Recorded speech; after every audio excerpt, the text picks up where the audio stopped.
autor y también como escritor de varios artículos en libros, en capítulos de libros con temáticas relacionadas a Internet y a tecnologías de la información y la comunicación. Octavio Islas es parte de varios consejos y comités editoriales de portales y revistas impresas y electrónicas en México y varios países. En México podemos decir que él ha sido fundador de Razón y Palabra, una destacada revista electrónica. También es parte de Sala de Prensa, Global Media Journal en español, Revista Metacomunicación, entre muchas otras. Tiene también participación en revistas web y portales internacionales, en periódicos. Ha escrito más de 600 artículos en prestigiosos diarios como El Norte, El Universal, La Jornada, Reforma, El Financiero, entre otros. Escribe semanalmente desde hace más de 10 años la columna Proyecto Internet en el periódico El Universal. Tiene también reconocimientos diversos a su delicada labor académica y es profesor en el doctorado en la Universidad La Salle, en la Universidad de Occidente, en el Instituto Universitario Internacional de Toluca, en el Tecnológico de Monterrey, Centro Avanzado de Comunicaciones. También dicta clases de maestría en varias universidades como la Iberoamericana, el Centro Avanzado de Comunicaciones, en la Universidad de las Américas, la Universidad Veracruzana, entre otras. Nuestro querido invitado ha dictado conferencias magistrales y ponencias en 20 países. En Bolivia estuvo hace algunos años presencialmente y ahora tenemos el gusto de recibirlo aquí, como también ha tenido paso importante en Argentina, en Brasil, en Canadá, en Chile, en Costa Rica, Cuba, Ecuador y entre otros países, no solo de Latinoamérica, sino de otras partes del mundo. Es asesor de tesis doctorales y actualmente también trabaja como director del Centro de Altos Estudios en Comunicación en la Universidad de los Hemisferios, en Quito, Ecuador. No, Bien. En realidad, es extensísima la trayectoria. Quería brindarles porque tenemos el agrado de recibirlo y de compartir sus conocimientos aquí.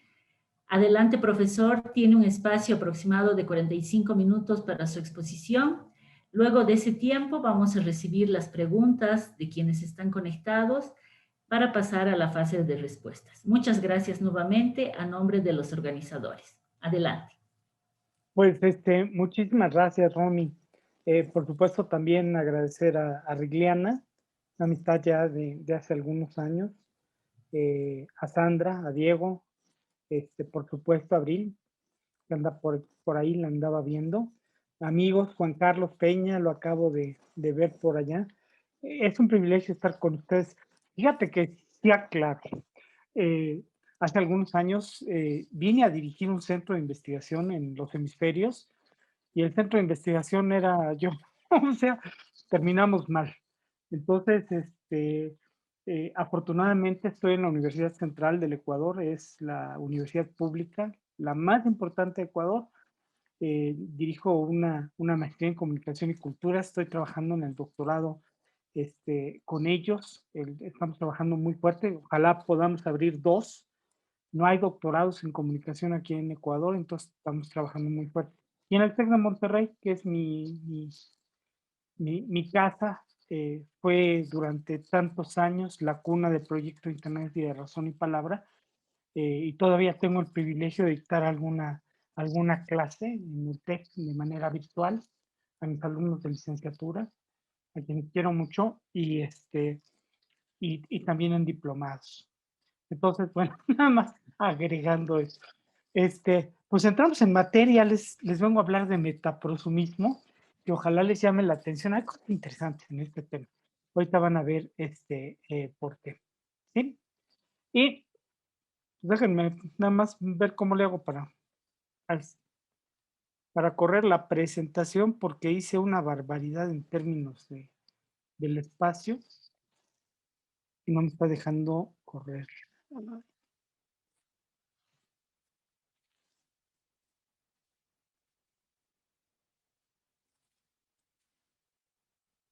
Vamos a ver Bueno, desde ahí acá. está. Ya. ¿Sí se ven? Sí. Bueno, vamos a entrar con Norbert Wiener.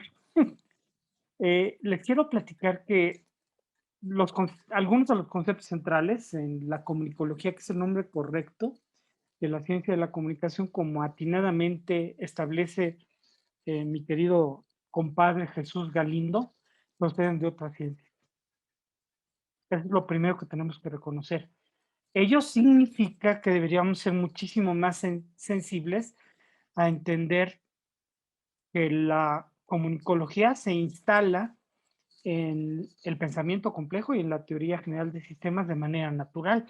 Muchísimas personas la han tratado de instalar básicamente como un derivado de la sociología, atendiendo a razones historicistas fundamentalmente, como pasamos de la sociología en general y la sociología funcionalista, nos guste o no, a la ciencia de la comunicación. Pero eso es atender parte de la evolución histórica. En términos de analizar el tipo de temas que trata la comunicología, estaríamos instalados mejor desde una perspectiva compleja y sistémica.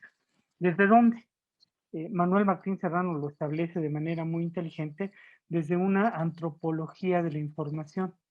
Él plantea que en los organismos vivos, en la evolución de las especies, está presente la comunicación y es determinante en el desarrollo de toda forma de vida. Pero yo me iría incluso más atrás, en el origen mismo del universo, cosa que están estudiando mis queridos alumnos de licenciatura hoy en día, eh, en el tema de la energía y cómo se va formando los planetas, etcétera, los intercambios de información son fundamentales. Entonces, primer planteamiento que les haría, necesitamos validar de nueva cuenta la teoría matemática de la información, porque hacia el futuro nos abre perspectivas de análisis muy interesantes, no únicamente en los bits. Ustedes saben que el padre del bit es Klaus Shannon, es también quien acuña el concepto de inteligencia artificial, entre otras cuestiones, pero junto a él está un biólogo, Warren Weaver. Y si miramos hacia el pasado, pues la teoría matemática de la información nos permite eh, explicar la complejidad de la comunicación intracelular. En la célula hay intercambios de información, pero si nos vamos todavía antes de la célula, en el universo mismo, en las transmisiones de energía, hay información. Entonces, hay que extender nuestra mirada de la comunicación para instalarla en una perspectiva efectivamente universal. Ahí les va otra situación. La teoría de las supercuerdas, que analiza eh, la posibilidad de varios universos posibles, no únicamente el que nosotros conocemos, ha demostrado que la materia y la antimateria emiten vibraciones. Si nosotros fuéramos capaces de poder entender, de codificar los mensajes inherentes a la transmisión de las vibraciones, ¿qué significan? ¿Qué nos pueden decir? Nuestra perspectiva de la comunicación sería cósmica. Yo creo que vamos hacia allá. Yo creo que hay que extender hacia el pasado y hacia el futuro la comunicología, tratando de entenderla como un elemento fundamental en el Big Bang y el posible Big Crunch. Para todo ello nos da posibilidades la comunicología, ¿no? Entonces, yo reivindico mucho el trabajo de Wiener, que es el gran maestro de Shannon, por supuesto, y de Warren Weaver, y conceptos que hemos tomado en comunicación como homeostasis, entropía, retroalimentación, que son fundamentales. Lo que platicamos de la teoría matemática de la información, hay que comenzar a reubicar a Klaus Shannon como uno de los referentes fundamentales. Dejar de hacer ideología de la comunicación, hacer efectivamente ciencia, entender que la robótica, que la inteligencia artificial, que las comunicaciones digitales pudieron ser posibles y se desarrollaron en buena medida gracias a esta persona que por decir que era gringo, que era funcionalista y otras tonterías por el estilo, minimizamos la relevancia de sus aportaciones en el imaginario comunicológico y perdimos una oportunidad de extender los horizontes reflexivos de la comunicación. Nunca es tarde, hay que volver la mirada a Shannon y recuperar buena parte de los elementos que aportó al desarrollo de una comunicología posible, como estos conceptos, cantidad de información, fuente de mensaje, transmisor, señal, etcétera, que pueden estar inmersos en el universo y en una célula. Así de complejo, así de interesante es todo el trabajo de Klaus Shannon, ¿no? En cuanto al concepto prosumidor, hablando de conceptos, yo no aspiro a entender o afirmar que el concepto prosumidor vaya a tener la trascendencia de la teoría de la información, pero es un concepto que da para mucho. Y esa es básicamente la analogía que retomo como punto de partida. Este concepto de prosumidor aparece insinuado en un trabajo de McLuhan y Navy, que es Take Today, the Executive as a Dropout. En este libro insinúan la figura de un actor comunicativo que reuniría los requisitos de los viejos emisores y los viejos receptores. ¿Sí? A partir de esta situación se vienen anticipando cambios bien interesantes que van a perfilar el tránsito de lo analógico a lo digital. Entonces, en 1972 establecen este concepto muy interesante McLuhan, pero pues, como McLuhan estaba proscrito en la Academia Latinoamericana de Comunicación, que perdíamos el tiempo leyéndolo, ¿no? Eh, quien sí se da cuenta de este concepto es Alvin Toffler. Alvin Toffler en la Tercera Ola, un libro publicado en 1980, dedica un capítulo al prosumismo, acerca del prosumismo, y habla de la figura de los prosumidores. Hasta ahí. Y nuevamente es recuperada la importancia de este concepto a partir del advenimiento de la web 2.0. ¿Sí? El 12 de marzo de 1989 se da una importantísima revolución en el mundo. ¿Qué ocurre? El 12 de marzo de 1989, que un cuate que se llama Tim Berners-Lee introduce la web. Internet existía antes. De hecho, Internet y la web mucha gente las confunde. La web es el ambiente que populariza Internet, que lo masifica, que hace lo que Internet es hoy, que posibilita el desarrollo de las redes sociodigitales, que empodera en un momento dado a las audiencias. Y aquí el concepto web 2.0, que es en realidad Doherty quien lo introduce. Nos habla de grandes cambios en el consumo cultural de los cibernautas, un ambiente donde ya no son únicamente los programadores, los informáticos, los que generan contenido, sino tú, yo, cualquiera que tiene ciertas habilidades y competencias digitales básicas y que comienza a introducir contenidos en el nuevo ecosistema digital. Nosotros comenzamos a afirmarnos como prosumidores. Ese es básicamente el planteamiento.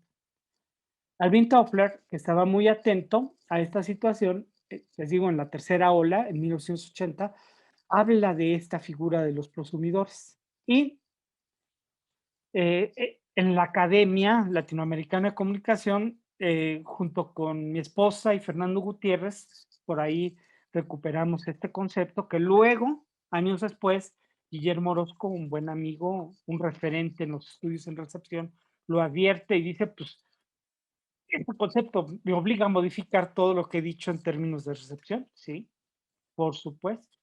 Entonces, así empezó a calar y cobrar gran importancia el concepto de prosumidores. Luego Scolari, allá 2013, muchos años después, también recupera el concepto de prosumidor y lo mete a la cancha del imaginario transmediático, trabajado mucho antes por Howard Reinhold y otras personas, ¿no? Es interesante esta figura por un detalle que les quiero comentar. Por McLuhan, porque el medio es el mensaje.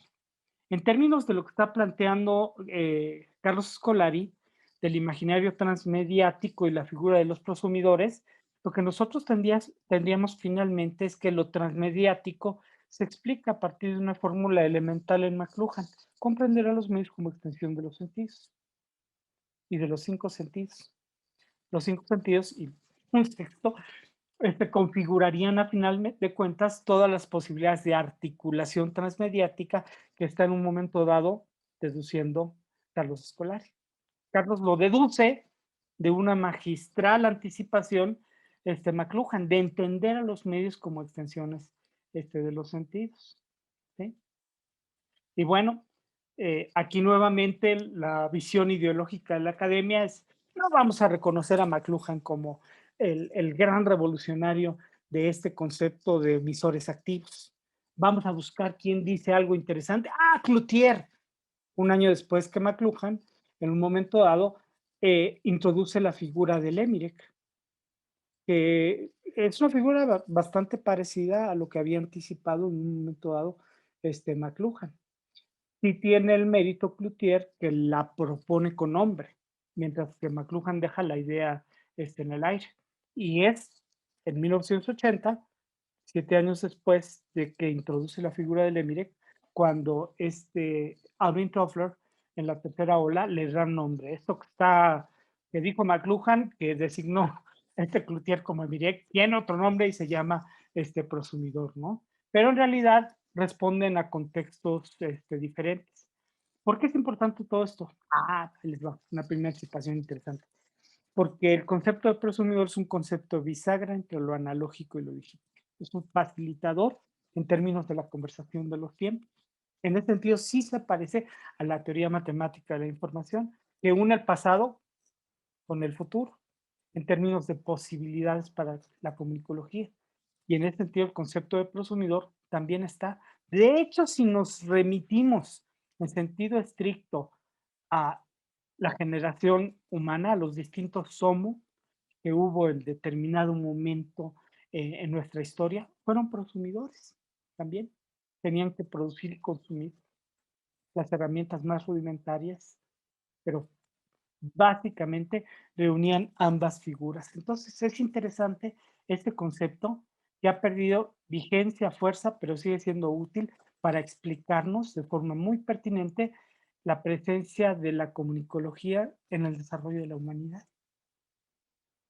Bueno, entonces el concepto de prosumidor es una bisagra entre el imaginario analógico y digital. Es más, y gracias a la complejidad de los ambientes digitales, no puede ser indiscriminado al total de usuarios de las redes sociodigitales o las nuevas plataformas. ¿Qué les quiero decir con esto?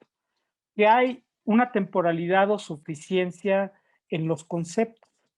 Los conceptos pierden validez, pierden fuerza, pierden pertinencia. Entonces, no son en un momento dado eternos, son objeto de captaciones, de evoluciones complejas, que en un momento dado pueden extender las posibilidades del mismo concepto o pueden decretar que han cumplido, se han desahogado sus capacidades explicativas. El concepto de prosumidor no es un concepto muerto, es un concepto que se abre y nos va a dar pie a otras figuras, a otros actores. Es un concepto interesante, pero el error que cometeríamos es seguir considerando que el único actor posible en el imaginario de las comunicaciones digitales es el prosumidor. Eso no sería lo correcto. Tendríamos que entender que ha dado pauta a otros actores, a un postprosumismo, a un metaprosumismo, y es de lo que vamos a hablar ahorita. ¿Sí? Entonces, eh, los prosumidores comparten características, patrones de conducta, refieren a una habilidad tecnológica, suponen el conocimiento de determinado tipo de competencias. ¿Y por qué lo vamos a instalar en el imaginario de la economía colaborativa? ¿Qué tuvo que ver? Ahí les va el asunto. En el último libro de Alvin Toffler, que escribe con su esposa Heidi, estos dos destacados futurólogos explican, se llama la revolución de la riqueza.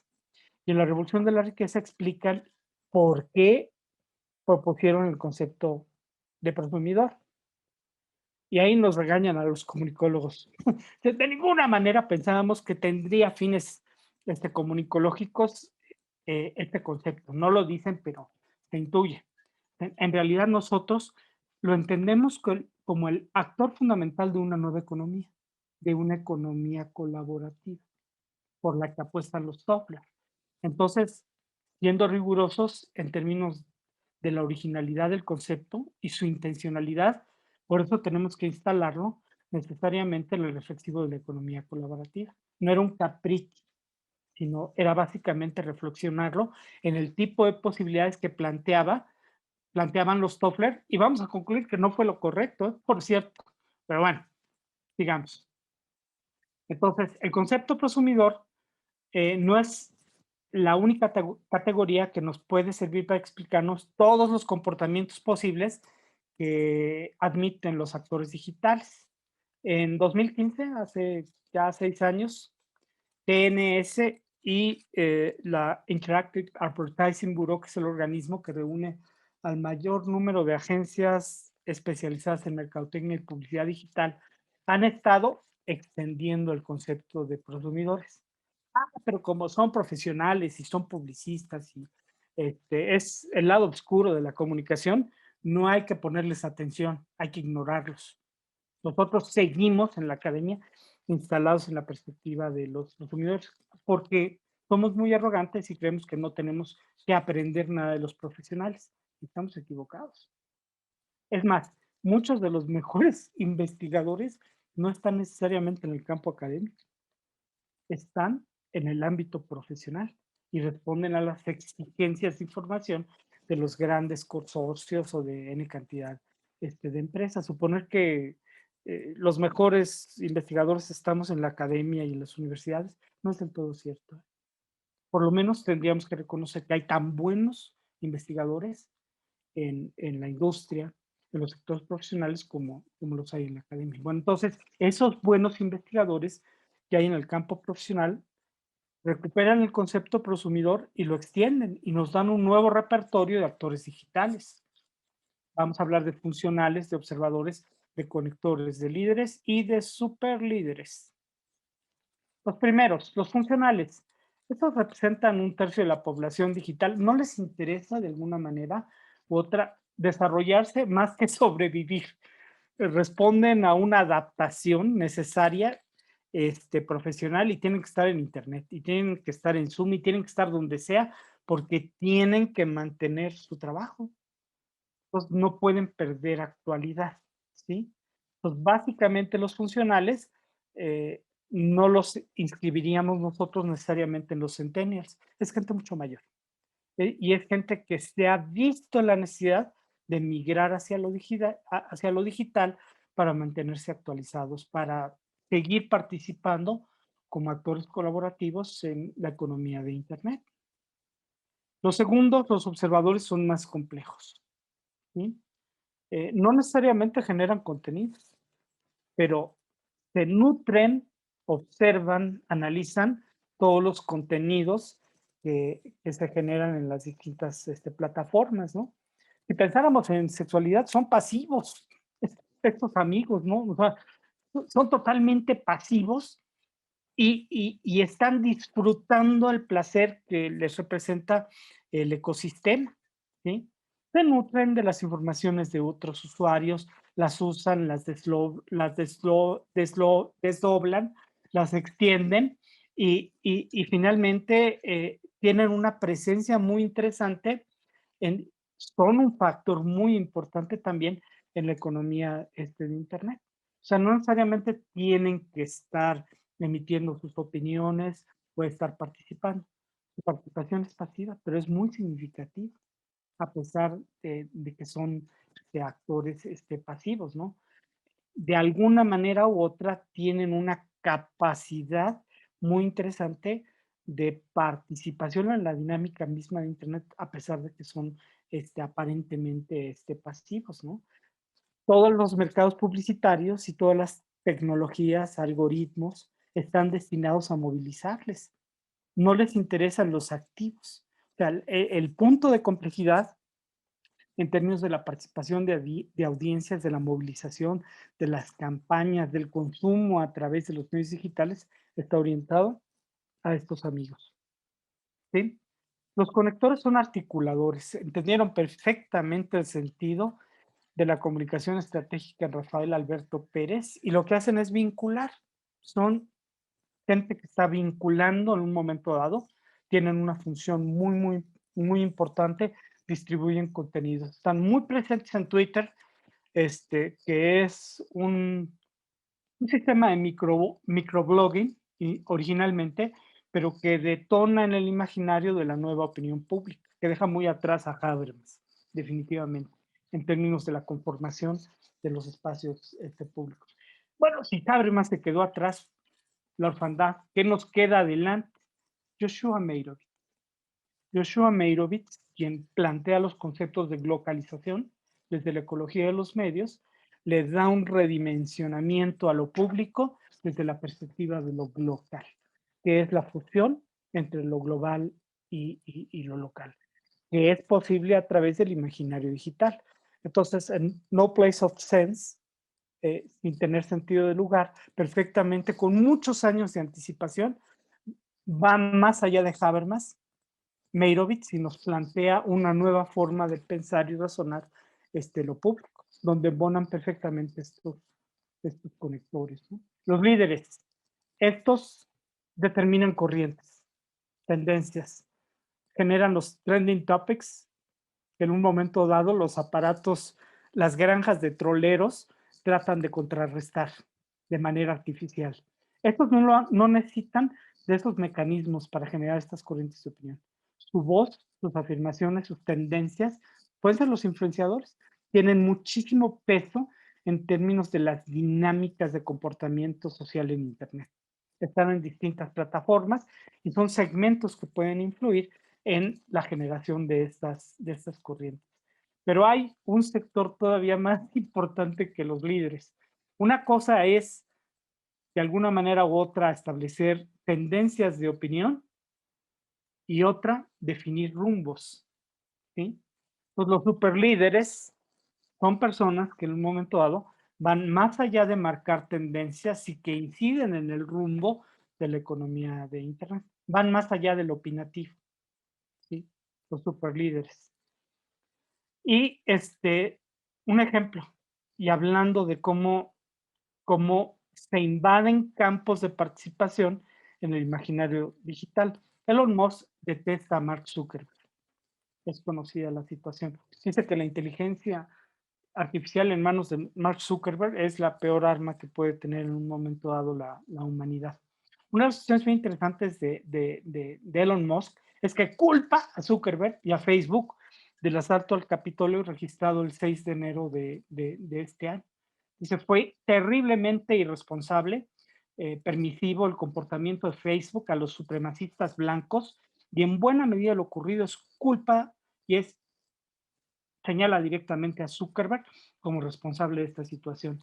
Cuando advierte que las reglas de WhatsApp van a cambiar, que es lo que inmediatamente hace Elon Musk. Váyanse a Signal, váyanse a Telegram.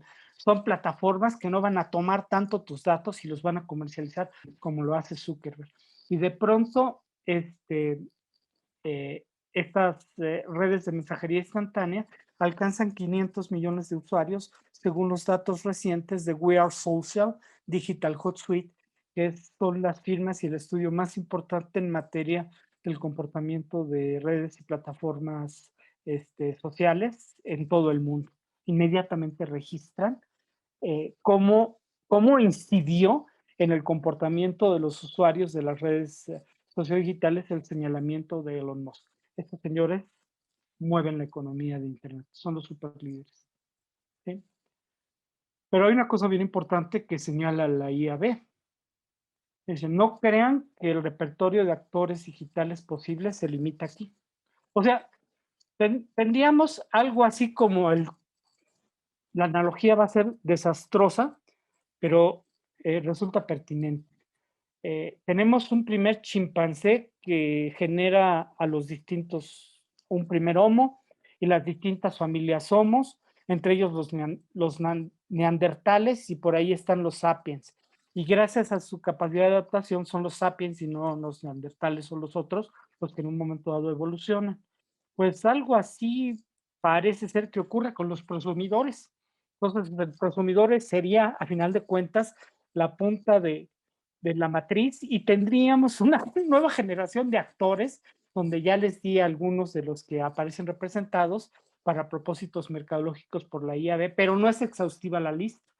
Todavía tenemos las palabras y las cosas. Mucho que designar, que está en la realidad y que no ha admitido nuestra atención para darle nombre. Entonces tenemos que ocuparnos de darle nombre, evocar a estos actores que están presentes, que quizá no los hemos advertido, pero que no necesariamente se agotan en las figuras que he señalado, sino que son una lógica extensión del concepto prosumidor. ¿Sí? Entonces, lo que les comentaba, Toffler apuesta en 1980 por el concepto de prosumidor, después nos habla en la Revolución de la Riqueza de que es el concepto medular en esta nueva economía política que él esboza a partir de la economía colaborativa y que encaja perfectamente con lo que Schwab, el gran organizador del Foro Económico Mundial y quien acuña el concepto de cuarta revolución industrial, establece. Entonces, los tiempos resultan favorables y sí, se recupera el concepto prosumidor en el imaginario de la economía colaborativa, que va cobrando significado de unos años para acá, pero es una trampa, como ahorita vamos a ver.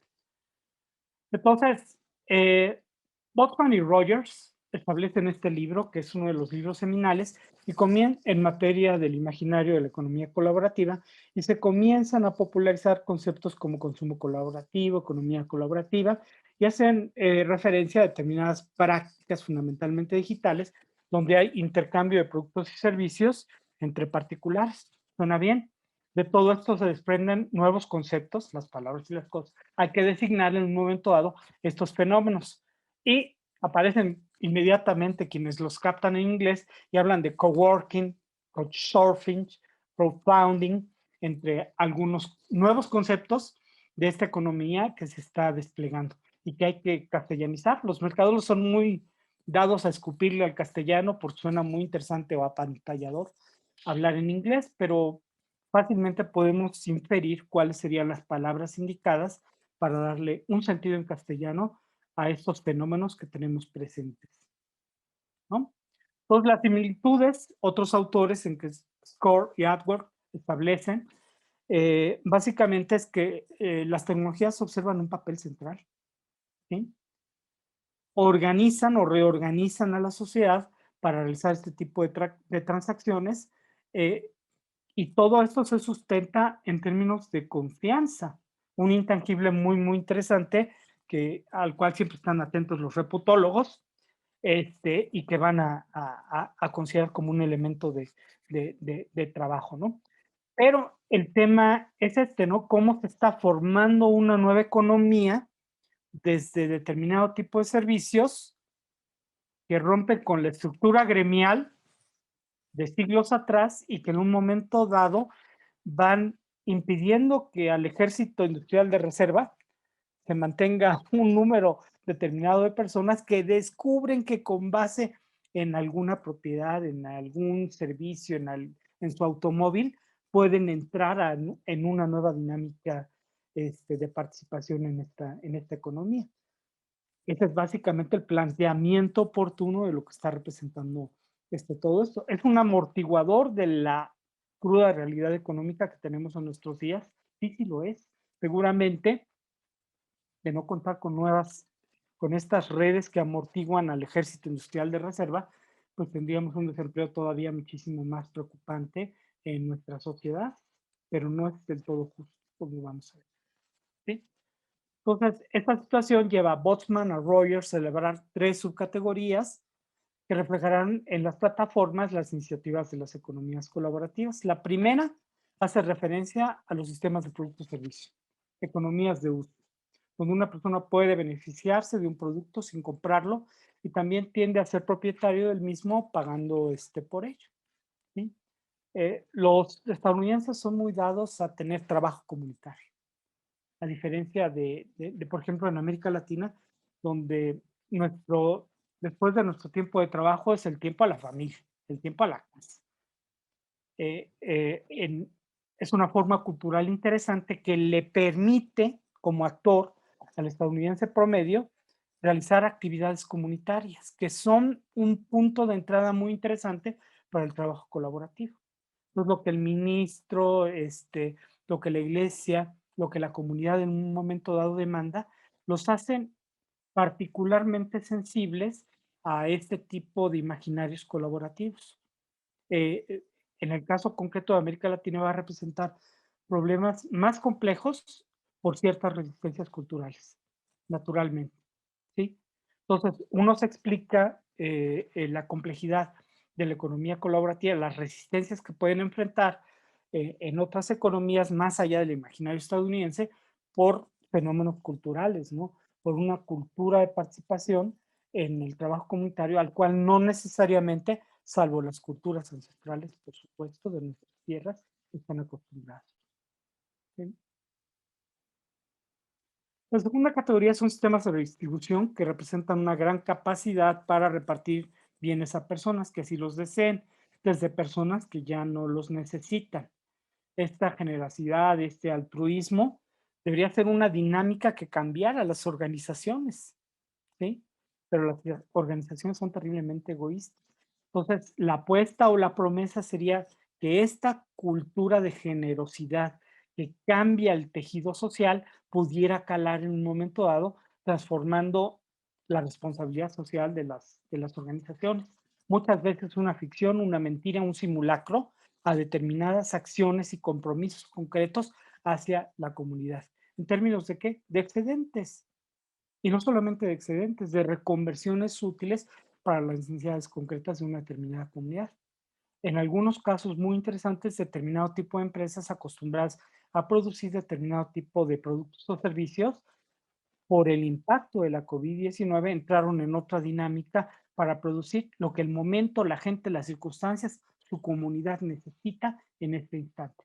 Es parte del aprendizaje que nos puede dejar todo esto. Pero en términos del imaginario de las farmacéuticas, ¿qué ocurrió? ¿Dónde está el trabajo colaborativo?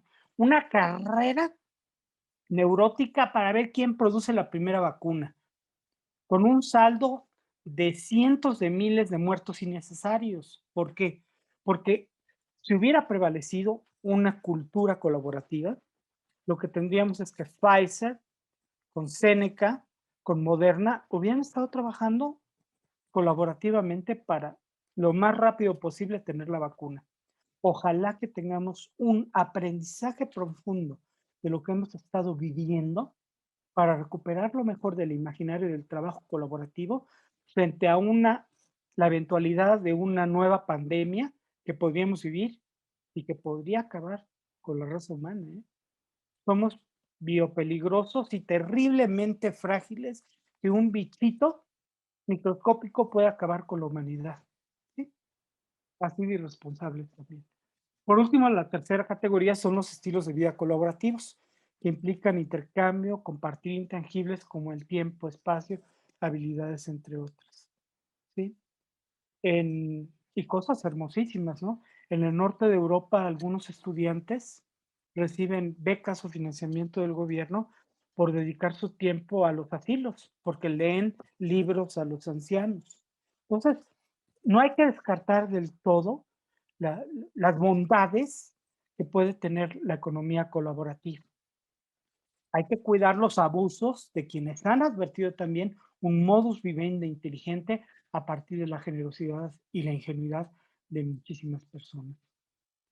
En ese sentido, el informe de Sharing en España en 2017 observa una diferencia entre economía colaborativa, bajo demanda, economía de acceso. La colaborativa está formada por modelos de producción y consumo generada en reacciones entre particulares o de particular a profesional a través de plataformas digitales. Les quiero comentar algo, por si en un momento dado sienten que le estoy dando mucha información y que tienen que tomar nota porque consideran que lo que puedo decir es interesante. Esta presentación se la voy a enviar a Ricliana, de tal manera que la pueda compartir con cada uno de ustedes, si la consideran valiosa, útil y la quieren conservar, ¿no? Si les puede resultar interesante, va a estar a su disposición, así es que no se preocupen por la cantidad de información que contiene, ¿no? Entonces, como podemos ver, no hay una única definición en el concepto de economía colaborativa. Eso también es un aspecto tramposo, por supuesto. Y lo interesante, eso sí, es que cambia nuestra perspectiva también ante los extraños. Los extraños se vuelven próximos. Es muy interesante en términos de sociabilidad lo que implica el imaginario colaborativo. Puede tener una didáctica vivencial muy profunda, muy puntual, por la que vale la pena apostar, ¿no? Entonces, el desconocido se vuelve una extensión de nosotros, como el mito platónico. En el diálogo del banquete de la erótica, Platón, a través de Aristófanes, nos habla primero de que hubo unos andróginos que reunían a los dos sexos, caminaban como en círculos porque tenían cuatro manos y tenían 8 pies y trataron de escalar el Olimpo. Entonces Zeus los castiga y los divide en dos. De esta división desafortunada, hay algunos seres que no viven, quieren volverse a abrazar, la vida es abrazarse, no pueden reproducirse y finalmente se están extinguiendo los seres humanos hasta que Zeus se apiada de los seres humanos y coloca los sexos correctamente. Entonces, Eduardo Nicolo, un filósofo mexicano muy interesante, nos habla de cierta insuficiencia ontológica, que los seres humanos somos seres divididos, seres que tenemos que expresar para trascender y recuperar ese otro que formaba parte de nosotros mismos. Entonces, la expresión sería la necesidad de trascender en la búsqueda de esa otredad que permite la formación de la cultura, de la civilización y del conocimiento. Y en este sentido, me parece que podría inscribirse la tesis de Shore, de recuperar esa necesidad de reencontrarnos con el extraño, de entenderlo como parte o extensión de nuestra mismidad. Y pensáramos así, seguramente tendríamos un mundo muchísimo más bonito del que tenemos, ¿no? Entonces, las promesas que desprende el imaginario colaborativo son bien seductoras. Tenemos coach surfing, intercambiar pisos entre particulares desde el modelo de Airbnb.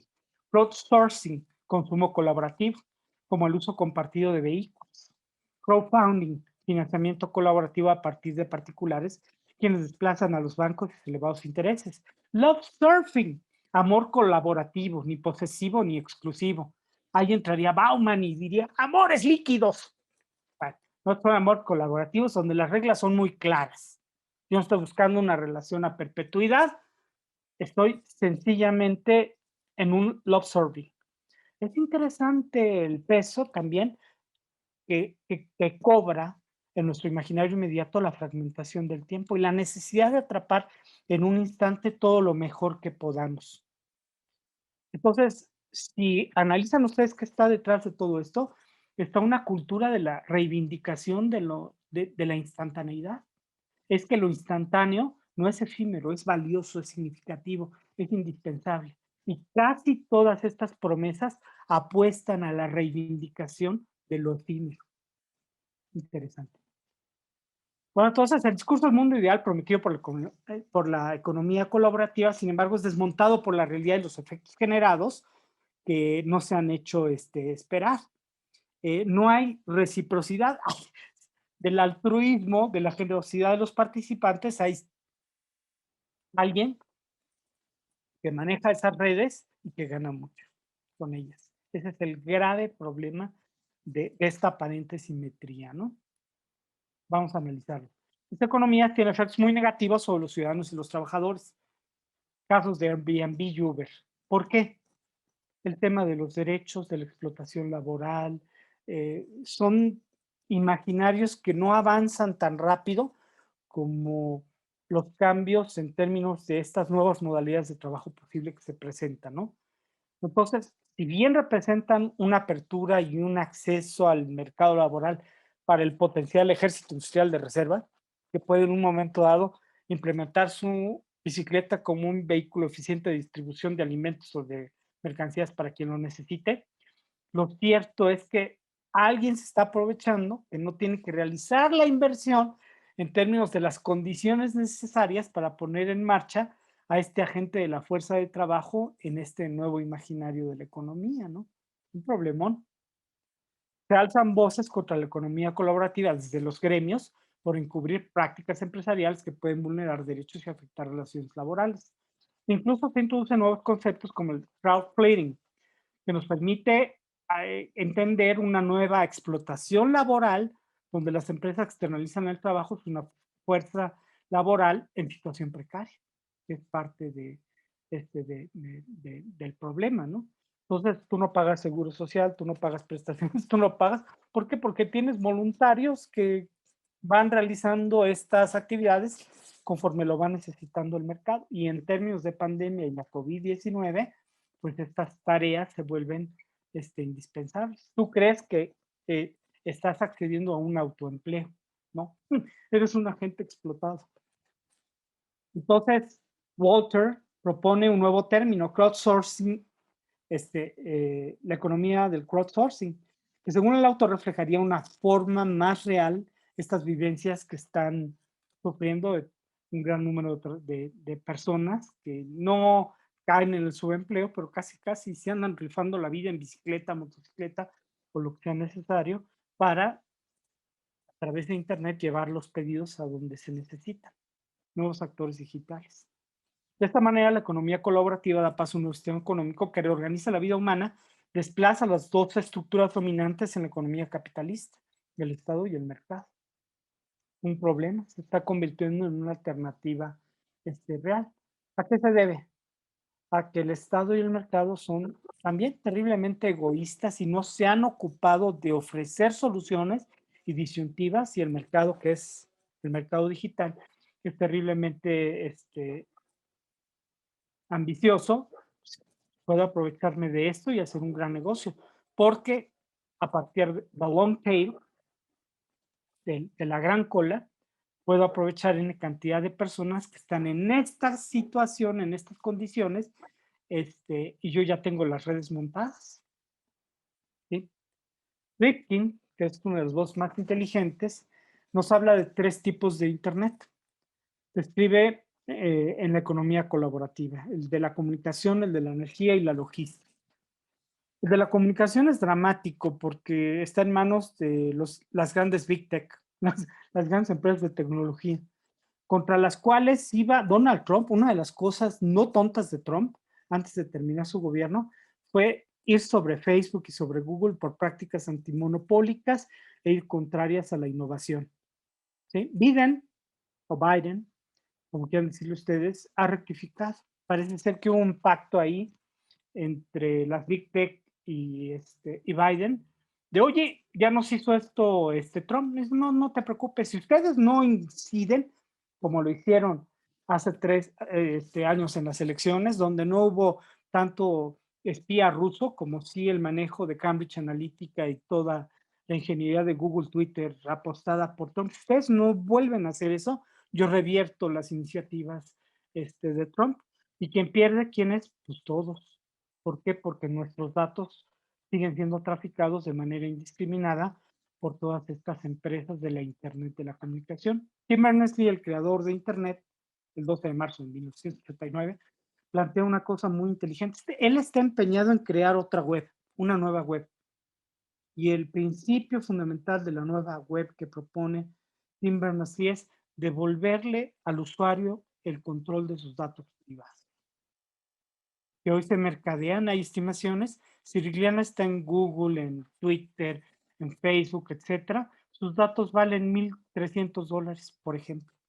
Se hacen estimaciones dependiendo de la plataforma y otras variables, características, edad, consumo,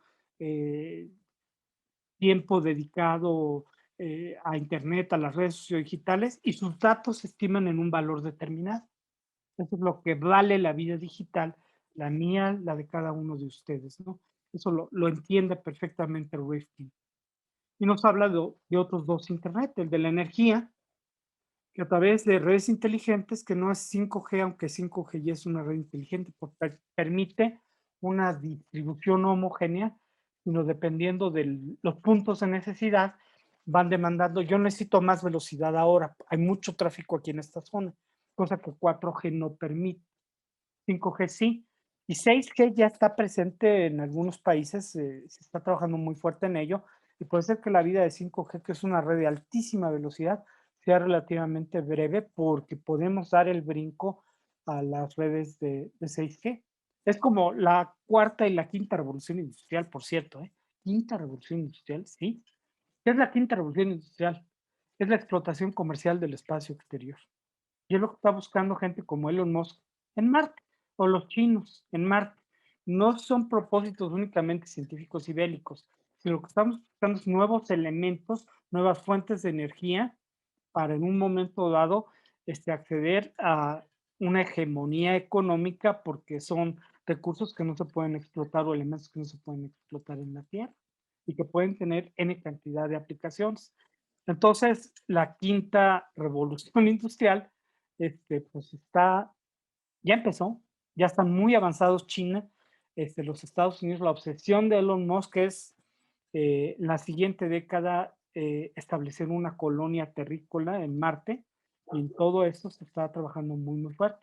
Pero les digo, no es una exploración científica, hay fines comerciales que están determinando el rumbo de la quinta revolución industrial. Lo mismo ocurre con Internet de la energía y de la logística, donde, por ejemplo, Internet de las cosas, que establece pues que todos los objetos que tú tienes en tu casa y que tú gobiernas, quiero la calefacción, la iluminación, el sistema de seguridad. Ahorita quiero que la clase o las preguntas que necesita mi hija para la tarea de mañana, Google se las dé. Todo eso es un panóptico perfecto. Todos los datos de cómo vives, qué haces, cuánto tiempo dedicas a, forman parte de este imaginario. Es como la televisión inteligente. La televisión inteligente también recopila gran cantidad de datos de ti, y por eso es una de las inversiones más importantes para Roku y para YouTube, que están muy interesados en todo el sistema de extracción de información que pueden en un momento dado tener, ¿no?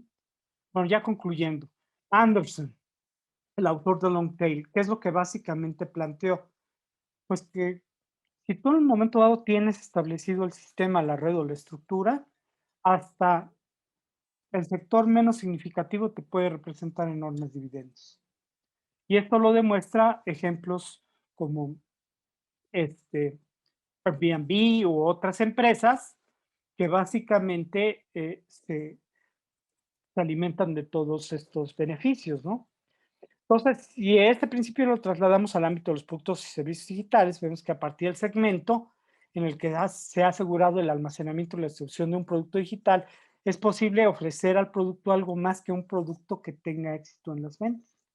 Y aquí están los 5 pilares de esta revolución económica que plantea Rifkin, y que es interesante porque es una de las tendencias, uno de los pulsos de posibles futuros inmediatos por los que vamos a transitar. Se dispone de un perfecto canal para ofrecer una cantidad de imaginativos productos y servicios al mercado con un coste marginal cero, ¿sí? Por ejemplo, Uber, ¿cuánto le costaba a Uber realizar una extensión al servicio de distribución de alimentos? Además, en una coyuntura perfecta. Un coste marginal cero, no le costó nada. Y los beneficios pues, son por supuesto, enormes. Y la gente que me están dando trabajo, yo soy mi propio jefe, pero tú eres una célula terriblemente explotada, en lo que esto está denigrando el concepto de auténtica economía colaborativa, ¿sí? Entonces, con Internet se ha creado el escenario complejo para el prosumidor, que ha pasado a ser una figura ecléctica que combinaba las funciones relacionadas entre consumidor y productor a una figura que trasciende al ámbito económico, donde el prosumidor no solo se manifiesta en la creación de contenidos, como se describió en el concepto de Mirek, sino que se encuentra ahora a ambos lados de un proceso productivo de una economía colaborativa. Entonces, sí tenía razón Toffler en términos de pensar al prosumidor como una figura clave medular en el grotesco escenario de lo perverso de este lado hostil de la economía colaborativa. La evolución de la economía conduce a buscar nuevas maneras de entender el consumo, donde la tecnología abarata costos, minimiza riesgos de inversión. Gracias a Internet se ha descubierto el poder que tienen las comunidades de ciudadanos organizados, que buscan satisfacer una necesidad, no estando obligados a recurrir a un profesional o a un gobierno también.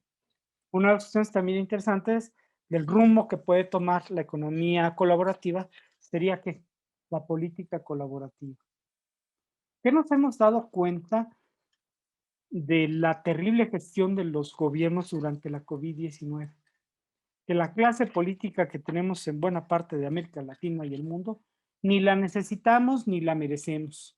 Entonces yo creo que hay que trabajar en un concepto de política colaborativa, en serio, que sea capaz de incrustarse en un nuevo panorama donde instituciones tan obsoletas como el parlamentarismo, le dan su lugar a nuevas instituciones desde la base de los cibernautas, tal cual.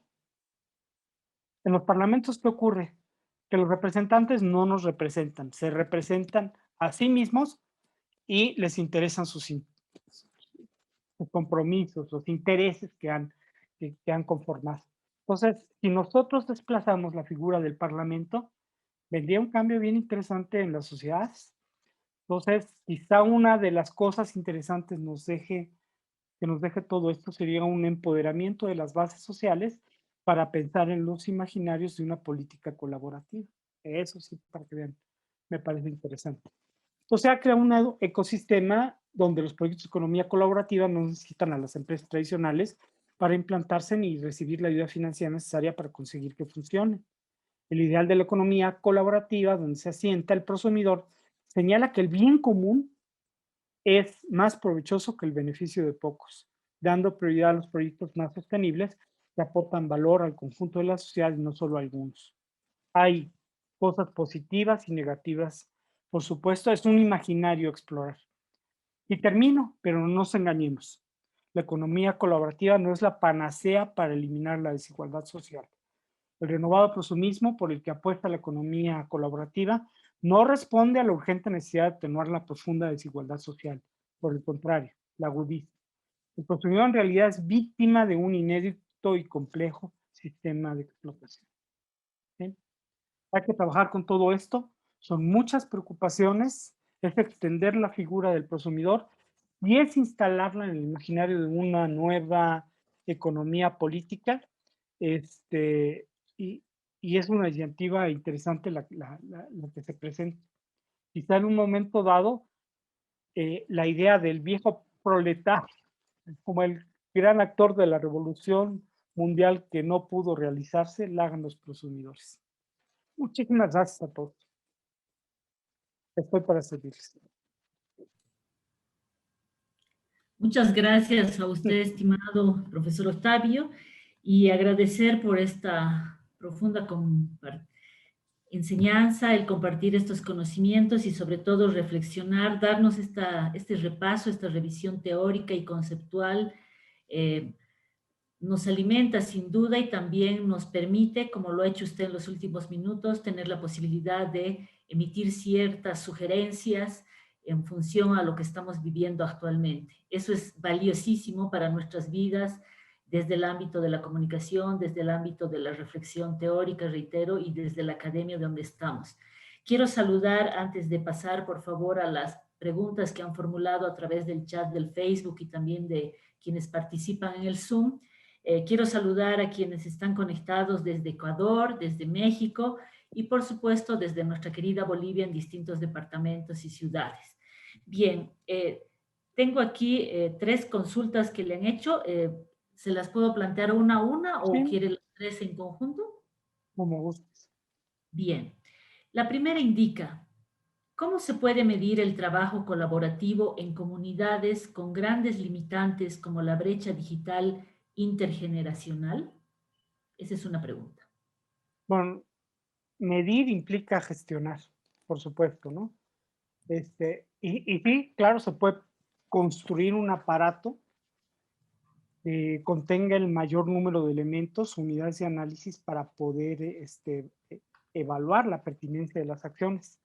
Eso me obligaría a hablarles un poco de ingeniería en comunicación.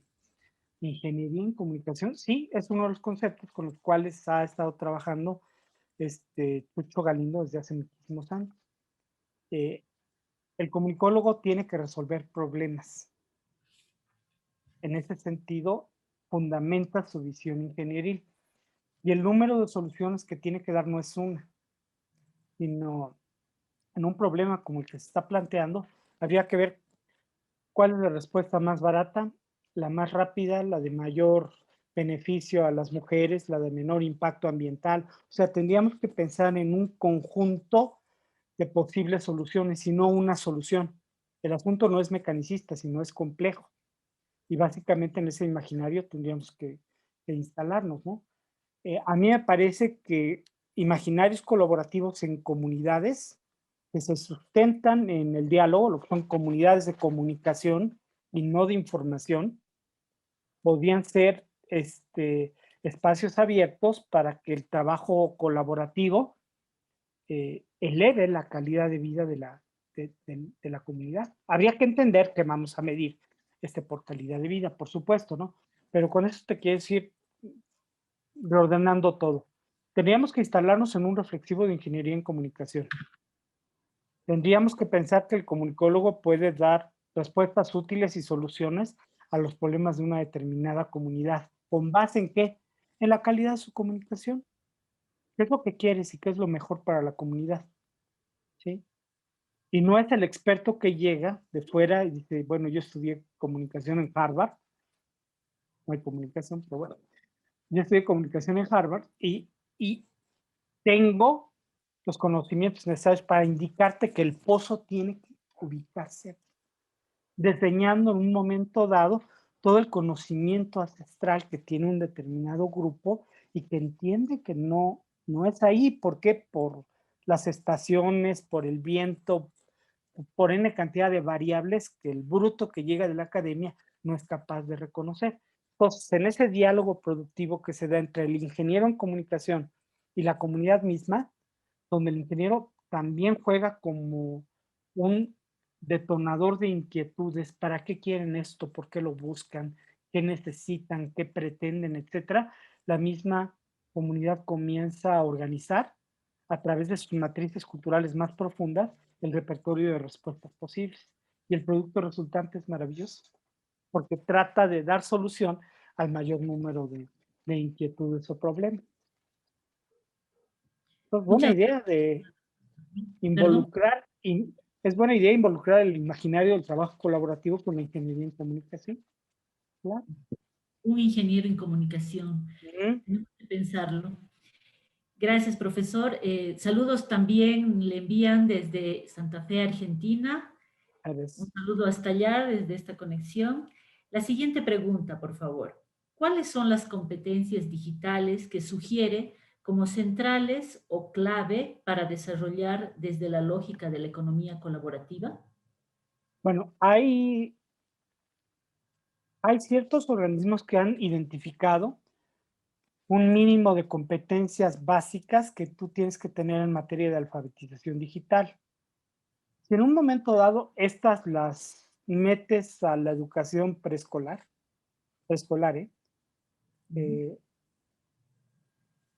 haces una revolución bien completa en el sistema educativo, que es básicamente, la idea no es mía, eh, la idea la presentó uno de los creadores de los sistemas gráficos computacionales, se me fue ahorita el apellido, del Xerox PARC, en una conferencia de la Media Ecology en San Luis, Missouri, donde yo participé. Él dijo que empezó a entender a las computadoras como medios de comunicación gracias a McLuhan y nos mostró a niños de kinder programando.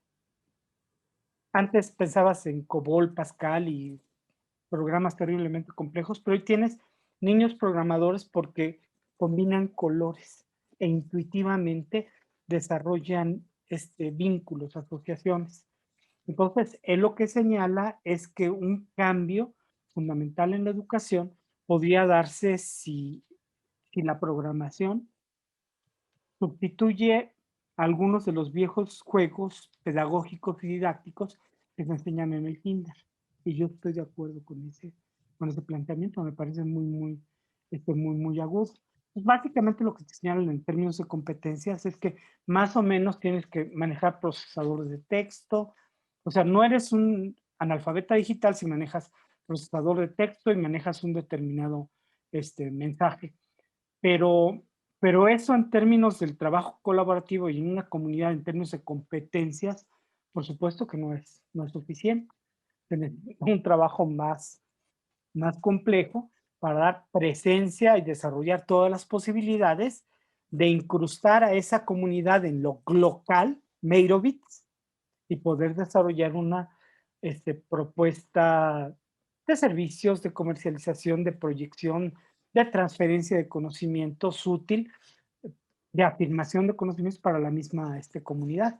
Entonces, si vas a trabajar, evidentemente, con, con habilidades y competencias digitales que vas a desarrollar con base a tus necesidades, con determinado tipo de plataformas que van a ser indispensables, evidentemente, tener, y con un proyecto determinado, que puede ser, nosotros queremos dar a conocer nuestras tradiciones o queremos en un momento dado vender determinado tipo de artesanías o queremos resolver este conflicto de tierras, de agua, de ganado que tenemos con otras comunidades. Y lo que vamos a hacer es un espacio abierto al diálogo, al encuentro con esos otros que antes nos veíamos como enemigos, pero entendemos que se trata de un problema común.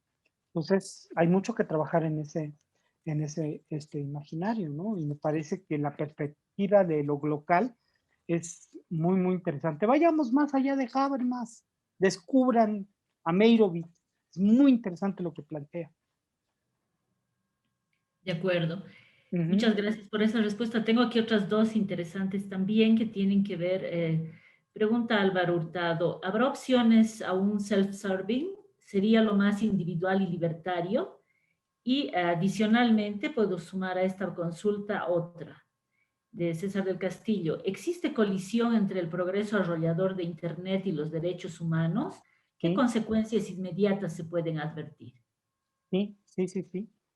La segunda es muy interesante y la primera también, por supuesto. La segunda, a bote pronto, claro que Internet puede vulnerar nuestra dignidad, nuestros derechos, etcétera. Demanda educación, mucha, para afirmar el respeto hacia ese otro. O sea, por ejemplo, si yo en un momento dado recurro a Internet para el acoso o publico las fotografías no pertinentes de mis compañeras de primaria, de secundaria, de preparatoria en una fiesta, pues no solamente puedo vulnerar sus derechos humanos, puedo destruir una vida, puedo lastimar terriblemente a una persona. Entonces hay que educar desde la familia, evidentemente, a nuestros hijos para obtener un uso responsable de Internet. Y en el imaginario jurídico hay que avanzar para que toda la suficiencia legal de lo analógico se vierta también a lo digital y no tengamos temas de controversia, donde alguien indique, no la jurisdicción de tal norma, de tal situación, únicamente establece su alcance en nuestra vida real. No, espérate, esto es reprobable, no es ético, es condenable, es un delito, tanto en la realidad real, Octavio Paz, como en lo virtual. Lo virtual no es ficción, es una extensión lógica de lo real, es una amplitud misma, ¿no? Entonces sí hay que extender el imaginario legal, donde los abogados están terriblemente rezagados porque siguen pensando y actuando en un imaginario analógico, ¿no? Y la primera pregunta, prefiero que me la repitas si eres tan amable para... Sí, claro, cómo no. Antes, por favor, le puedo pedir que deje de compartir su pantalla, o su presentación, mejor Ah, dicho, para que sí, lo tengamos a usted eh, sí, con todo más gusto. visible, por favor. Y le Bueno, repito la consulta. Indicaba, ¿habrá opciones a un self-serving? ¿Sería lo más individual y libertario? Consulta. sí, bueno, siempre que si hay libertad hay opciones. Y por supuesto, ¿qué entenderíamos por el self-serving? Eres capaz de ponerte a disposición de lo que sea, como sea y para lo que sea. Ujú. Está en ti, está en tu decisión, está en, en- en tu proyecto de vida, sí, sí puede ser, pero también te podrías inscribir en el imaginario de un esclavismo digital, ¿no? Yo creo que hay que pensar en un momento dado que la vida en lo social debe admitir necesariamente determinado tipo de restricciones, límites y responsabilidades hacia otros, ¿no? Entonces, en ese terreno me instalaría, ¿no? Tienes que necesariamente ubicarte en ello, más allá de las posibilidades que si tienes libertad, evidentemente puedes tener y de las cuales puedes disfrutar. De acuerdo, muchas gracias. Seguimos viendo su pantalla con Es las... que sí, con las mañanas, pues si no apago la computadora. No, Solamente la pantalla, muchas gracias. Tengo una consulta más, por favor. Doctor, hablaba de que la economía colaborativa reorganiza la vida humana y que Bueno, desplazaría a dos estructuras, Estado y mercado. ¿Podría ser que estuviésemos presenciando la licuación, entre comillas, de los estados y de allí la, comillas nuevamente, loca carrera de este cerramiento a nivel mundial que estamos viviendo? Es la pregunta. pues el tema es que las instituciones, hay un concepto muy interesante de instituciones zombie, que son determinado tipo de instituciones que están muertas, pero todavía no se han dado cuenta, ¿no? De que están medio moribundas. Entonces, como los zombies de Hollywood y de las producciones televisivas, tú tendrías a N cantidad de instituciones que siguen deambulando en nuestra realidad inmediata y que hay que sacudirnos de ellas, y otras hay que replantearlas. Yo creo que estamos en el punto interesante donde el rumbo de lo colaborativo, que no es del todo despreciable, tendría que ajustarse a una serie de pautas de sociabilidad deseable. Es decir, yo me puedo valer de lo colaborativo para transformar la vida en comunidad y poder transformar el imaginario político, lo que hablábamos de la política colaborativa. Y por otra parte, no limitarlo a la ruta económica, donde parece ser que por la idea de la gran cola, básicamente quien tenga montada una determinada estructura en la economía digital, con muy poca inversión puede obtener grandes dividendos. Eso prostituiría las posibilidades de la economía colaborativa. Entonces, en el ámbito de lo colaborativo como tal, te digo, está en algunas culturas ancestrales como uno de los valores supremos, la necesidad de servir a tu comunidad. No es nuevo. Ahora aparece instalado en una perspectiva económica engañosa. Yo creo que hay que acotar en términos de lo económico los excesos de la economía de Internet, de la economía de la logística, del Internet de la logística, ¿sí? Y por otra parte, apostar a cambios en términos dinámicos, apartando a determinado tipo de instituciones que han dañado terriblemente, que han gangrenado nuestra vida social. Y en ese sentido, el imaginario colaborativo cobra sentido, ¿sí? Es decir, si yo no voto, pues dejo las cosas igual, pero en términos de un trabajo colaborativo, donde incluso desplazo a la clase política, ¿saben qué? Nos podemos autogobernar. ¿Por qué? Porque confiamos en nosotros, porque somos más decentes, más morales, más éticos que nuestros políticos. A mí me parece que el germen de esa apuesta colaborativa, que se construye con base en comunicación, por cierto, puede ser muy fecunda. Es una utopía generosa en la que hay que explorar en los próximos años, sin duda alguna. En la parte económica no necesariamente es la que más me atrae, pero no importa que no le atraiga Octavio Islas. A quienes dictan el rumbo de la economía lo ven como un beneficio enorme y pueden montar servicios como Uber Eats con una facilidad extraordinaria. Entonces, desde otros imaginarios hay que construir tal cual. Eso es el ámbito en el que nos podemos mover, en el trabajo de esos otros imaginarios, los que están por construirse. Porque quizá rectificar el rumbo de la economía colaborativa no sea posible, pero otros imaginarios colaborativos son deseables, necesarios, y los podemos construir aquí y ahora. Sin duda, profesor, nos queda bastante tarea para articular estas reflexiones, estos datos y todo el conocimiento organizado que usted nos ha proporcionado ahora.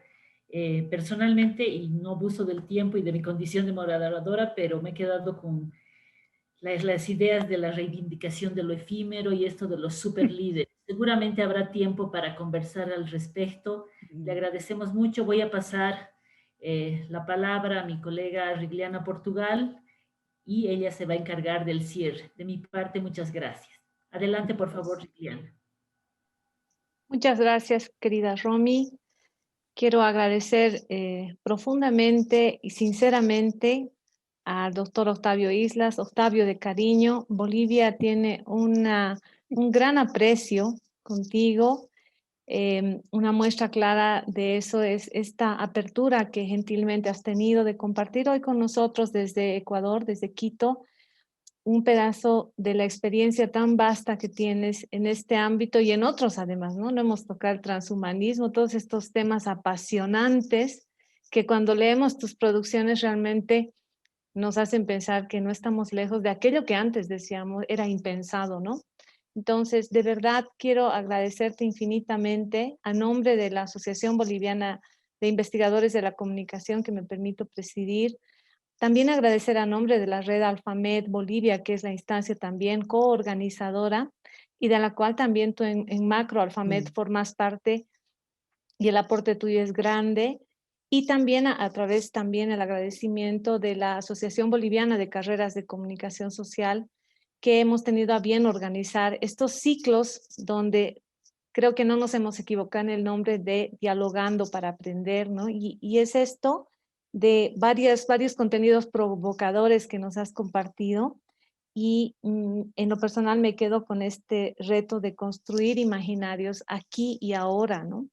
Y porque también la pandemia nos ha mostrado lo efímero de la vida y si no hacemos las cosas hoy, ahora, probablemente el mañana, bueno, es incierto. Entonces, creo que agradecer también a quienes nos han seguido desde Argentina, desde México, han estado colegas saludándonos también desde España, viendo incluso yo decía la diferencia horaria que tenemos de 6 horas, pero se han conectado algunos colegas amigos que están ahí. Y agradecerles de verdad a Argentina también que han estado y que nos han permitido desde Ecuador también algunos colegas compartir y en Bolivia que han estado colegas y compañeros estudiantes también y docentes de los 9 departamentos del país. Así que nos sentimos muy honrados. Muchísimas gracias, querido Octavio, por ser parte de Dialogando para Aprender, este espacio que además desde el YouTube de ABOIC vamos a difundir en breve este material. Y te agradecemos la generosidad de compartirnos, como has indicado, la presentación, que de hecho a todos los que están interesados e interesadas les vamos a hacer llegar. Y nada más decirte gracias y desearte todo lo mejor. Así que seguimos en contacto. Un fuerte y cálido abrazo para ti y para toda la gente allá en Ecuador y para toda América que ha estado conectado hoy día a través de este evento importante. Agradecer a No, mis colegas. Sí, muchísimas muchas gracias. gracias, Vigliana, Romy. También un abrazo. Yo les decía al principio, y lo vuelvo a decir, que les estoy yo profundamente agradecido porque cualquiera sabe que otras personas podrían estar en mi lugar. Hay gente, colegas extraordinarios, gente muy competente, y cuando alguna persona te da el voto de confianza, te dice, oye, puedes decir algo interesante, por ello te invito, pues hay que agradecer. Yo soy quien está agradecido porque me dieron la oportunidad de poder dialogar con ustedes, conversar con algún colega, seguramente se va a extender el diálogo y al contrario, yo les estoy profundamente agradecido porque me hayan considerado. Gracias. Gracias, querido Octavio, y gracias a todos quienes nos han acompañado en esta sesión. Y tiene la información que va a estar en YouTube en breve y también ya ha sido la transmisión a través de Facebook de ABOIC. Así que un fuerte y cálido abrazo. Muchísimas gracias, buenas noches y buenas madrugadas en España. Gracias. Gracias a Chao, todos. querido Octavio. Muchas gracias. Buenas noches, adiós. Romy, cuídate mucho. Muchas gracias por todo. Igualmente, mucha Gracias. salud. Juan Carlos, un abrazo. Muchas gracias.